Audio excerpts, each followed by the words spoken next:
కొంచెం పదో అధ్యాయం రాగానే కీర్తనల పైన మనకి సేల అని ఉంటుంది. యాక్చువల్లీ మనకి 3వ కీర్తనలో కూడా మధ్యలో ఉంటది ఇదే మాట. మనం చూసినట్లయితే సేల అనే మాట మనకి 3వ కీర్తన 2వ వచనం తర్వాత మనకి కనిపిస్తది. అలాగే కీర్తనలో 71 సార్లు ఈ మాటను మనం చూస్తాము. అంటే మనం ధ్యానం చేస్తున్నాం, మనం బైబిల్ రీడింగ్ చేస్తున్నాం కాబట్టి, బైబిల్ స్టడీ చేస్తున్నాం కాబట్టి మనకి చిన్న విషయాలు కూడా అర్థం అవ్వాలన్న ఉద్దేశంతో నేను ఈ మాట చెప్తున్నాను. సో సేల అంటే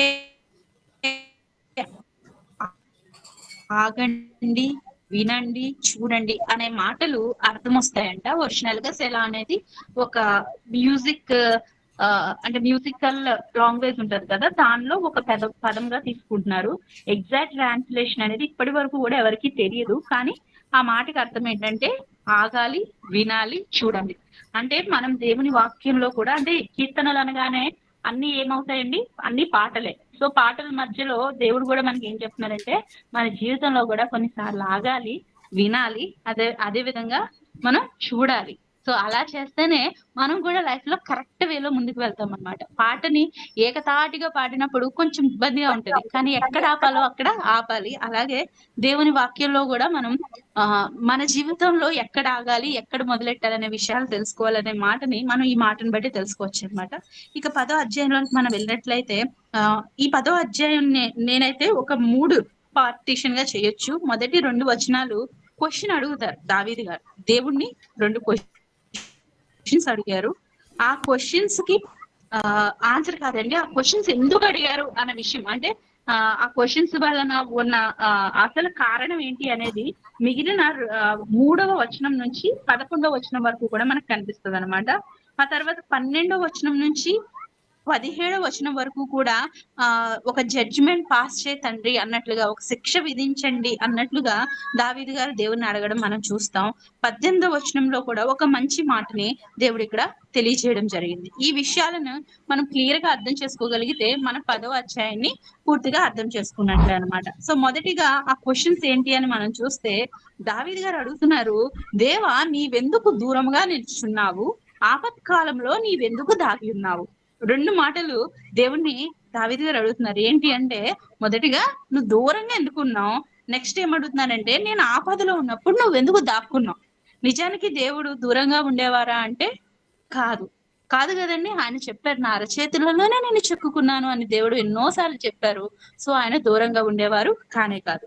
ఇక 2వ మాట ఏంటి అంటే నీవెందుకు దాగి ఉన్నావు, అండ్ నేను ఆపదలో చిక్కుబడిపోయి ఉన్నప్పుడు నువ్వెందుకు రావట్లేదు అన్న ఉద్దేశంలో దావీదు గారు అడుగుతున్నారు.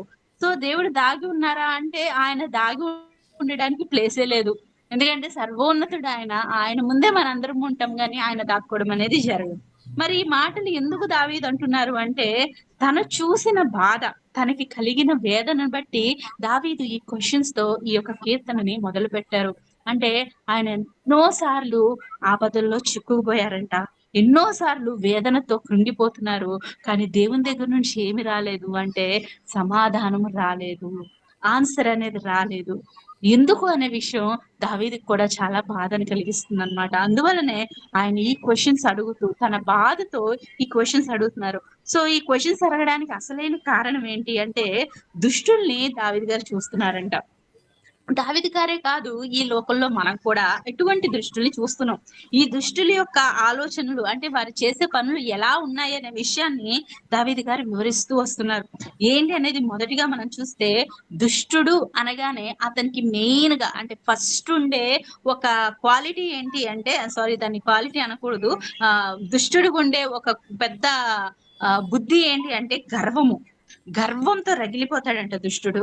ఆ గర్వంతో అతను ఏం చేస్తాడు అంటే ఎవరైతే దీనులుగా కనిపించారో, ఎవరైతే దరిద్రులుగా కనిపిస్తున్నారో వాళ్ళని తరుముతూనే ఉంటాడంట ఈ దుష్టుడు. ఎక్కడ వాళ్ళని విడిచిపెట్టరు, వాళ్ళకి కనీసం ఊపిరి పీల్చుకునే టైం కూడా ఇవ్వడు అనమాట. సో అతని గర్వంతో అతన్ని దీనుల్ని అతను ఏం చేస్తాడు, తరుముతాడు. అది దుష్టుల్లో ఉన్న ఫస్ట్ ఆ మొదటి మాట అని చెప్పొచ్చు అనమాట. అతనిలో ఉండే మొదటి గుణంగా మనం గర్వాన్ని చూడొచ్చు. ఇంకా అతను ఏం చేస్తాడు అంటే అతనికి కొన్ని మనోభిలాషలు ఉంటాయంటండి. అంటే తాను ఎన్నో అనుకుంటాడు తన హృదయంలో. అవి ఏదైతే ఉన్నాయో దానిని బట్టి అతను అతిశయపడిపోతాడంట.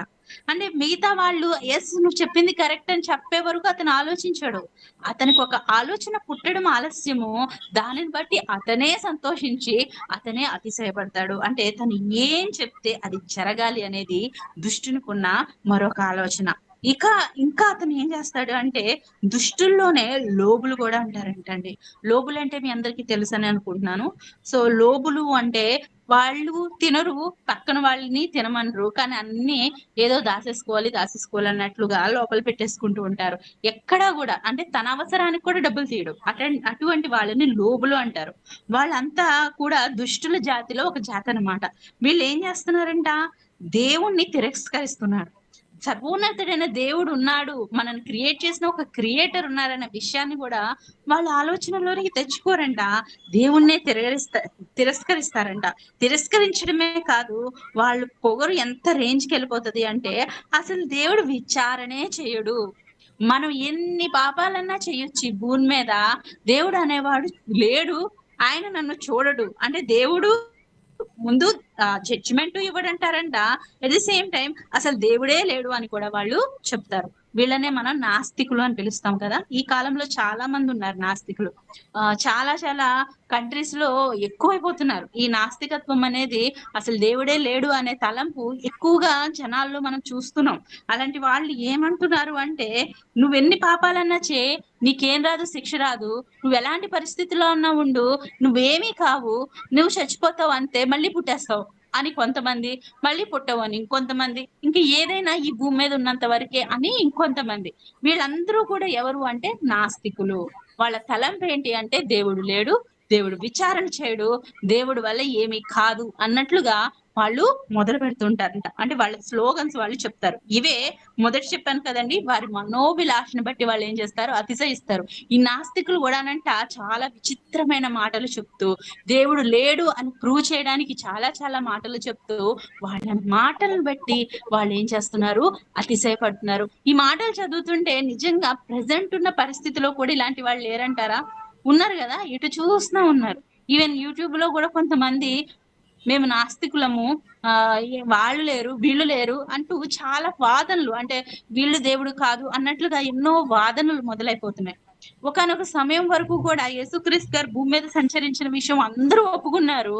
కానీ ఈ కాలంలో కొంతమంది ఒక ఫోన్ ఉంది కదా నా చేతిలో, వీడియో ఎడిటింగ్ నాకు వచ్చి కదా అన్నట్లుగా ఆ ఒక్క ఫోన్ ఒక మైకు పెట్టుకొని వాళ్ళంతటోడు ఇంకొకడు లేడు అన్నట్టుగా ఫీల్ అయిపోయి నాస్తికత్వముని, లేకపోతే దేవుని యొక్క ఉనికే లేదన్నట్లుగా కొన్ని మాటలు ప్రచారంలోకి తీసుకొస్తున్నారు. పైగా వాళ్ళు చెప్తుంది ఏంటి అంటే ఇప్పటి వరకు అందరూ పిచ్చోళ్ళు, ఇప్పుడు నేను చెప్తుంది సూపర్, నా అంత సూపర్ మనుషులు ఎవరు లేరు అన్నట్లుగా వాళ్ళు వాదించడం మనం చూస్తున్నాం కదా.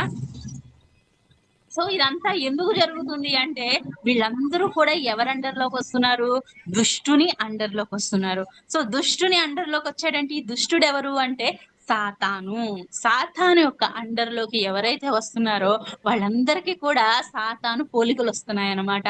అందువల్లనే విచిత్రమైన ఆలోచన ధోరణి, విచిత్రమైన అంటే దుష్టత్వంలో ఒక పిహెచ్డి చేసినట్లుగా ఒక్కొక్కరు తయారవుతున్నారు అనమాట. ఇంకా వాళ్ళు ఎలాంటి వాళ్ళు అంటే వాళ్ళకి అసలు భయం అనేది ఉండదంటండి. వాళ్ళు తప్పు చేసిన కొంతమంది ఎంత దుర్మార్గంగా ఉంటున్నారంటే ఈ కాలంలో, నువ్వు దేవుడికి కూడా భయపడవా అంటే ఎస్ నేను భయపడను, ఏం చేస్తాడు దేవుడు, మహా అయితే నరకంలో వేస్తాడని చెప్తున్నారు. అసలు నరకం అంటే అంత ఈజీగా ఉంది కొంతమందికి. వాళ్ళని చూస్తే నాకు ఎంత ఆశ్చర్యం వేస్తుందో.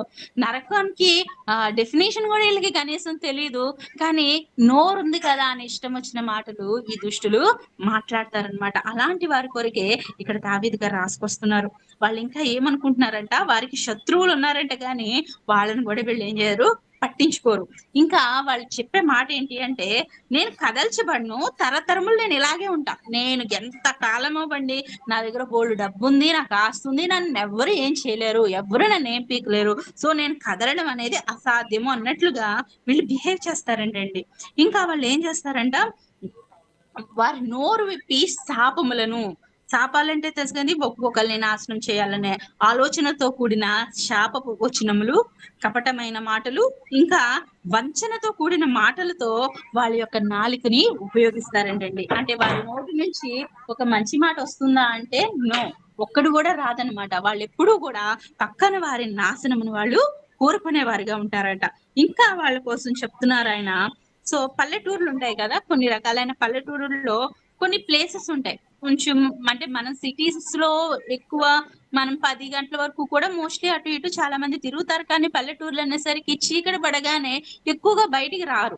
మోస్ట్లీ బయటికి రారు. ఎవరి వర్క్ వాళ్ళు చేసుకొని ఇంట్లో దీపాలు, ఆ కాలంలో దీపాలు పెట్టుకొని అలాగే ఉండిపోయే వాళ్ళు చాలా ఎక్కువ మంది ఉంటారు కదా. సో ఇలాంటి పల్లెటూరుల్లో అంట కొన్ని స్థలాలను ఎత్తుక్కుంటారంటండి. వాటిని మాటు మాటు కాచే స్థలాలు అని చెప్పేసి అంటారంట. అలాంటి కొన్ని ప్లేసెస్ ని వెతుక్కొని అక్కడ ఎవరైతే మంచి వాళ్ళు, లేకపోతే ఎవరైతే నిరాధారులు ఉంటారో, ఎవరైతే బాధింపబడేవారు ఎవరైనా అటువైపు వస్తే వాళ్ళని పట్టుకుని చంపేస్తారంటండి.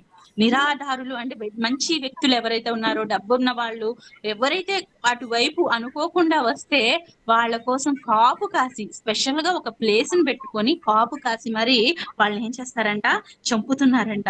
అంతేకాదు కొంతమంది ఏ ఆధారం లేని వాళ్ళు, నిరాధారులు అంటే ఏంటండి, ఏ ఆధారం లేని వాళ్ళు, అలాంటి నిరాధారులు ఎవరైతే ఉన్నారో వాళ్ళని పట్టుకుంటారంట. ఒక సింహము ఎలాగ దాక్కుని దాడి చేస్తుందో వీళ్ళు కూడా అదే విధంగా దాక్కుని వారి మీద దాడి చేస్తారంట.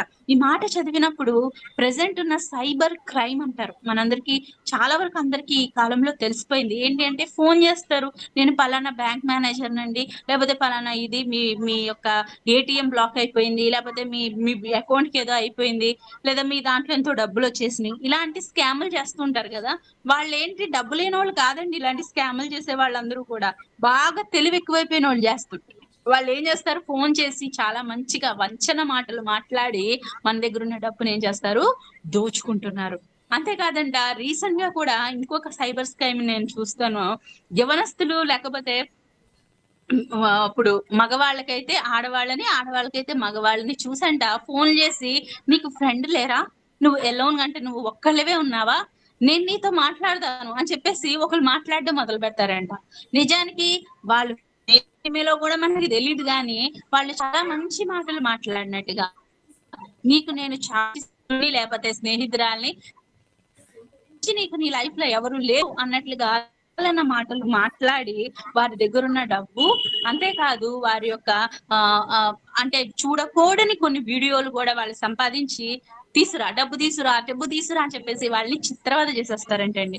ఆ విధానంలో చాలా కేసులు ప్రెసెంట్ మనకు కనిపిస్తున్నాయి. వీళ్ళందరూ కూడా ఏ కోవకు చెందిన వాళ్ళు అంటే నిరాధారులు, వాళ్ళకి ఇంకా ఆధారం అనేది లేదు. వాళ్ళు దాని నుంచి బయటపడడం ఎలాగో కూడా వాళ్ళకి తెలియని పరిస్థితిలో చాలా మంది యువత ఈ కాలంలో చిక్కుకుంటున్నారంట. ఇంకా చెప్పాలంటే కొన్ని వెబ్సైట్స్ కూడా ఉన్నాయి. ఇవన్నీ సైబర్ నేరాల కోసం నేను చెప్తున్నాను. అంటే ఎందుకనంటే ఒకానొక సమయంలో ప్రత్యక్షమైన నేరాలు జరిగాయి.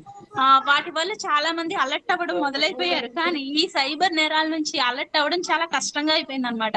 సో ఇలాంటివి ఎందుకు జరుగుతున్నాయి అంటే, వీటంతటికి వెనకాల కారణం ఏంటి అంటే, దుష్టుడు తన యొక్క జీవితాన్ని విజృంభిస్తున్నాడు, తన యొక్క దుర్మార్గతని విజృంభిస్తున్నాడు. సాతాను లోకంలో అనేకుల్ని చెడగొట్టి వాడుకున్న క్వాలిటీస్ ని, లేకపోతే వాడుకున్న ఆ చెడ్డ అలవాట్లన్నిటిని అందరి మీద రుద్ది వాళ్ళందరినీ కూడా దుష్టులుగా మార్చేస్తున్నాడు. కాబట్టి ఇలాంటి సైబర్ నేరాలు గాని, ఇలాంటి చండాలమైన విషయాలు గాని చేసి ఒక దీనుణ్ణి లేకపోతే ఒక మంచి వాడిని ఎలా చేస్తున్నాయంటే నిరాధారులుగా చేస్తున్నాయి. అన్ని కోల్పోయే స్థితికి తీసుకొస్తున్నాయి. వాళ్ళు ఎలా బాధపడుతున్నారంటే వాళ్ళకి చావు తప్ప ఇంకొక ఆప్షన్ లేదు అన్నట్లుగా అనేకులు చిక్కుబడిపోతున్నారు ఈ దుష్టుని చేతిలో. ఇలా అందరి కోసం దావీదు గారు మాట్లాడుతూ, సో నిరాధారులు నలిగిపోతున్నారు, వంగిపోతున్నారు. సో అందరూ ఏమంటున్నారు అంటే, దేవుడు మమ్మల్ని మర్చిపోయాడు, దేవుడు మమ్మల్ని చూడడం లేదు అని చెప్పేసి ప్రతి ఒక్కరు ఎవరైతే బాధపడుతున్నారో, ఎవరైతే కన్నీరు కరుస్తున్నారో, ఎవరైతే దీనులుగా ఉన్నారో అందరూ ఏడుస్తున్నారంటండి. దేవుడు మమ్మల్ని మర్చిపోయాడేమో, దేవుడు మమ్మల్ని విడిచిపెట్టాడేమో, ఎందుకంటే దుష్టుడు విజృంభించేస్తున్నాడు, నచ్చినట్లుగా అతను చేస్తున్నాడు, మా పరిస్థితి ఘోరాతి ఘోరంగా మారిపోయిందని కన్నీరు కారుస్తున్నారంట. ఇలా కన్నీరు కారుస్తున్న వారి కొరకు దావీదు రాస్తూ దావీదు ఒక మంచి మాట చెప్తాడండి. 5వ 10వ అధ్యాయం 5వ వచనంలో ఒక మాట మనం చదివితే, నీ న్యాయ విధులు ఉన్నతమైనవై వారి దృష్టికి అందకుండును. హల్లెలూయా. దేవుని యొక్క న్యాయ విధులు ఎలా ఉన్నాయంట? చాలా ఉన్నతంగా ఉన్నాయంట. ఆయన న్యాయ విధులను అందుకోవడం కూడా ఎవరి దృష్టికి కనిపించట్లేదు, ఈ దుష్టుని దృష్టికి కనిపించట్లేదు. దుష్టుని దృష్టికే కాదు, నలిగిపోతున్న వారి దృష్టికి కూడా కనిపించట్లేదు. ఎందుకంటే దేవుడు న్యాయం తీర్చే దేవుడు. ఆయన న్యాయం ఎంత చక్కగా తీరుస్తాడంటే, మనుషులు ఎవ్వరూ ఊహించని విధానంలో దేవుడు న్యాయం చేస్తాడు.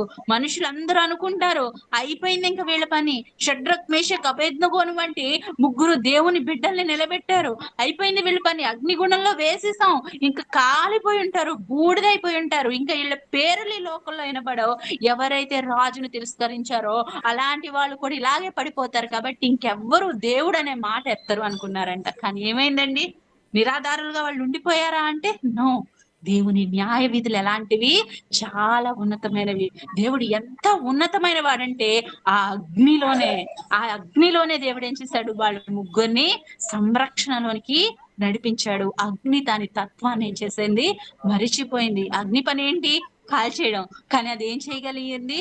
కాల్చలేకపోయింది. అంటే తన తత్వాన్నే తను మర్చిపోయేలా దేవుడు చేశాడు. దేవుని యొక్క న్యాయస్థితి చాలా ఉన్నతంగా ఉంటుంది. మనం అనుకుంటున్నాం అంతే, మనం నలిగిపోతున్నాం, విరిగిపోతున్నాం, దేవుడు చూడట్లేదని. కానీ దేవుడు అలా విడిచిపెట్టే దేవుడు కాదంట. దేవుడు మనల్ని మర్చిపోయే దేవుడు కాదంట. దేవుడు దూరంగా ఉండేవాడు కాదంట. ఆయన ఎప్పుడు సమీపంగానే ఉంటాడు. ఆపత్కాలంలో నేను విడిచిపెట్టేశానని నువ్వు అనుకుంటున్నావేమో ఈ రోజు. నేను నిన్ను విడిచిపెట్టే దేవుడిని కాదు, నేను నిన్ను మర్చిపోయే దేవుడిని కాదు, నిన్ను హత్తుకునే దేవుడిని అని దేవుడు ఇక్కడ మనకి రుజువు చేస్తున్నారు. అదే మాటని దావీదు రాయడం జరిగింది. ఇంకా దావీదు తన యొక్క బాధ కొద్ది, ఆవేశం కొద్ది కొన్ని మాటలు చెప్తున్నాడండి. ఏంటి అంటే 12వ వచనం నుంచి తన ప్రార్థన మరోలా మారిపోయింది. దావీదు ప్రార్థన ఏమని అంటే, దేవుడా నువ్వు లెగు, బాధపడి వారి పక్షాన నువ్వు నిలబడు, వారి చెయ్యి ఎత్తు నువ్వు. ఎందుకంటే దుష్టులు ఎందుకు తృణీకరించాలి మమ్మల్ని? ఎవరిని? దేవుణ్ణి ఎందుకు దుష్టులు తృణీకరించాలి? లేకపోతే దేవుడు ఒక మంచి విచారణ చెయ్యడు అని దుష్టులు ఎలా అనుకోవాలి? వాళ్ళ హృదయంలో కూడా అలా అనుకోవడానికి వీలు లేదు అని చెప్పి దావీదు చాలా కంగారు పడుతున్నాడు. సో ఇంకా ఆయన చెప్తున్న మాట ఏంటంటే, నువ్వేం చేయాలి? ప్రతీకారం చేయాలి. ఇవన్నీ చూస్తున్న దేవుడు ప్రతీకారం చేయి, మా బదులు నువ్వు పగ తీర్చుకో. నిరాధారులుగా మేము ఎవరైతే ఉన్నామో మేమందరము నీకే మధ్య పగిస్తున్నాము, మాకు సహాయం చేయి. ఎవరైతే తల్లిదండ్రులు లేని వారిగా, ఎవరైతే అనాథలుగా నీ వైపు చూసి కన్నీరు కారుస్తున్నారో వారికి నువ్వు సహాయకుడిగా నిలబడు అని చెప్పి ఇక్కడ దావీదు అడుగుతున్నారండి. ఇంకా ఆయన చెప్తూ దుష్టుల గతి ఎలా ఉండబోతుంది అంటే, దుష్టుల భుజమునంట దేవుడు విరగగొడతాడంట. అంతేకాదు సో వారి యొక్క చెడ్డ పనులు ఇంకెవ్వరు చూడడానికి, కనీసం కనబడడానికి కూడా లేకుండా దేవుడు గొప్ప విచారణ వారి కొరకు చేస్తాడన్న విషయాన్ని మళ్ళీ ఎవరు చెప్తున్నారు అంటే దావీదు గారే చెప్తున్నారండి. ఎందుకని దేవుడు ఇంత కార్యం చేస్తారంటే 16వ వచనంలో దావీదు గారు రాస్తూ చెప్తున్న మాట ఏంటి అంటే, యెహోవా నిరంతరము రాజై ఉన్నాడు, ఆయన దేశంలో నుండి అన్యజనులు నశించిపోయిరి. ఎందుకు నశించిపోతారు అంటే, నిరంతరము రాజుగా ఏలేవాడు మన దేవుడు. ఆయన చూస్తున్నాడు. ఆయన రాజ్యంలో, ఆయన పరిపాలనలో ఏ ఒక్క దుష్టులు కూడా ఉండరు. వాళ్ళందరూ ఆటోమేటిక్ గా నశించిపోతారు, వాళ్ళంతటి వాళ్ళే పారిపోతారు. కీర్తనలోనే మరొక మాట ఉంటుంది, దుష్టుడంట ఎవరు తరమకుండానే పారిపోతాడంట. ఎందుకు పారిపోతాడు అంటే, దేవుని యొక్క నీతి ముందు దుష్టునికి నిలవడం చాలా కష్టము. సో వాళ్ళందరూ తప్పగా నశించిపోతారు. ఎందుకంటే రాజుల రాజు ఏ రోజైతే వస్తారో అప్పుడు ఏ ఒక్క దుష్టుడు ఈ భూమి మీద ఉండడు. దుష్టుడు ప్రెసెంట్ అనుకుంటున్నాడు, ఇది నా రాజ్యం, ఈ భూమి అంతా నాదే, నేను నా ఇష్టం వచ్చినట్టు చేస్తానని అనుకుంటున్నాడేమో. కానీ ఒక టైం ఉంది, రాజుల రాజుగా మన యేసయ్య రాబోతున్నారు. ఆ క్షణము ప్రతి ఒక్కరి తరపున దేవుడు పగ తీర్చుకుంటాడు. దేవుడు ప్రస్తుతానికి కృపాకాలమునిచ్చాడు కాబట్టి దేవుడు మౌనంగా చూస్తున్నారేమో. నా జీవితంలో వస్తున్న సమస్యల్ని చూస్తూ దేవుడు ప్రజెంట్ ఒక అద్భుతం ఏదో చెయ్యట్లేదేమో, కానీ దేవుడు విడిచిపెట్టే దేవుడు కాదు, దేవుడు మర్చిపోయే దేవుడు కాదు. ఆయన మౌనంగా చూస్తున్నారు అంటే దాని వెనకాల గొప్ప ప్రతీకారం ఉంది, చాలా గొప్ప ఆశీర్వాదము దాక్కుని ఉంది. కాబట్టి మనం ధైర్యంగా ఉండాలి. ఇంకా దావీదు గారు రాస్తూ మాట్లాడుతున్న మాట ఏంటి అంటే, బాధపడు వారి కోరికనంట దేవుడు వింటాడంట. ఇంకా స్పెషల్ గా 18వ వచనాన్ని ఒకసారి చదువుతున్నానండి. తండ్రి లేని వారికిని, నలిగిన వారికిని న్యాయము తీర్చు తీర్చుటకై నీవు వారి హృదయము స్థిరపరిచితివి, చెవి యొగ్గి ఆలకించితివి. హల్లెలూయా. నేను ఎందుకు ఈ వచనాన్ని మళ్ళీ ఎందుకు చెప్తున్నాను అంటే, మనమందరం ఇప్పుడు దాకా అనుకున్నాం కదా, నలిగిపోతున్నారు చాలా మంది, దీనులు, నిరపరాధులుగా, నిరాధారులుగా, ఏ తప్పు చేయకుండా ఈ లోకపు అక్రమంలో ఎవరైతే నలిగిపోతున్నారో, ఎవరైతే తల్లిదండ్రులు లేక న్యాయము చేసి అన్యాయం అయిపోతున్నారో, వాళ్ళందరి హృదయాల్ని దేవుడు ఏం చేస్తున్నాడంట, స్థిరపరుస్తున్నాడంట. ఎలా స్థిరపరుస్తున్నాడు అంటే, మనకి ఎన్ని కష్టాలున్నా ఈ రేపు ఉన్న రోజు నాకు మంచి జరుగుతుంది, నా దేవుడు నా కార్యము తప్పక చేస్తాడన్న ధైర్యం నీలో నాలో ఉంది అంటే, అది దేవుడు నీకు ఇచ్చిన హృదయము, దేవుడు స్థిరపరిచిన హృదయము. చాలా సార్లు మనలో కూడా కొంతమంది అనుకుంటాం, ఈ బాధలు నేను తట్టుకోలేండి, చచ్చిపోవాలండి అని అనుకుంటాం. కానీ చావనివ్వడు దేవుడు. ఎందుకు అంటే, నా హృదయాన్ని దేవుడు స్థిరపరుస్తున్నాడు. ఎందుకు స్థిరపరుస్తున్నాడు అంటే, ఆయన చెవి యొగ్గి ప్రార్థనని ఆలకిస్తున్నాడు. నీకు సమాధానం ఇవ్వడానికి ఆయన సిద్ధముగా ఉన్నారు. అది మామూలు సమాధానం కాదు, లోకము ఇవ్వలేని సమాధానము, మనుషుల దగ్గర దొరకలేని సమాధానము దేవుని దగ్గర మనకి దొరుకుతుంది. ఎందుకంటే ఆయన మన ప్రార్థన ఆలకించు దేవుడు. మనుషులు చాలా మంది ఆలకిస్తున్నట్టు ఉంటారు, చాలా మంది మనం ఏదన్నా మొరబెడితే వింటారు, కానీ దానికి సరైన సమాధానం ఎవ్వరు ఇవ్వరు. కానీ మన దేవుడు సమాధానం ఇచ్చే దేవుడు, మన హృదయాన్ని స్థిరపరిచే దేవుడు. ఈ రోజు నీ జీవితం ఎలా ఉన్నా, మొదట నీ స్థితి కొద్దిగా ఉన్నా తుదకు నీవు బలాభివృద్ధి నొందెదవు అని దేవుడు మనతో మాట్లాడుతున్నాడండి. సో దావీదు వలె మనము కూడా ఆయాసంతో, బాధతో, దుష్టుడు విర్రవీగుతున్నాడు, మేము దుష్టుని చేతిలో నలిగిపోతున్నాము, మేము అనేకమైన బాధలతో, వేదనతో మేము ఉంటున్నాం, దేవుడు మమ్మల్ని మరిచిపోయాడు అని ఎవరైతే అనుకుంటున్నారో, ఈ రోజు వారికి ఒక శుభవార్త. నీ దేవుడు, నా దేవుడు, మన దేవుడు మనల్ని విడిచిపెట్టదలుచుకోలేదండి. ఆయన రాజుల రాజే ఒక రోజు పరిపాలన చేయబోతున్నాడు. ఆయన పగ తీర్చుకునే దేవుడు. నా హృదయములు స్థిరపరుస్తాడు. మనం దేవుని వైపు చూస్తే చాలు, దేవునితో ఉంటే చాలు, మన సమస్త బాధల నుంచి, మన సమస్త వేదన నుంచి దేవుడు మనల్ని బయటికి తీసుకొస్తాడు. మనం ముందు వచ్చిన 9వ కీర్తనలో కూడా దావీదు గారు చెప్తున్నారు, 9వ కీర్తన 18వ వచనంలో, బాధపడుచు వారి నిరీక్షణాస్పాదము ఎన్నటికీ నశించదు.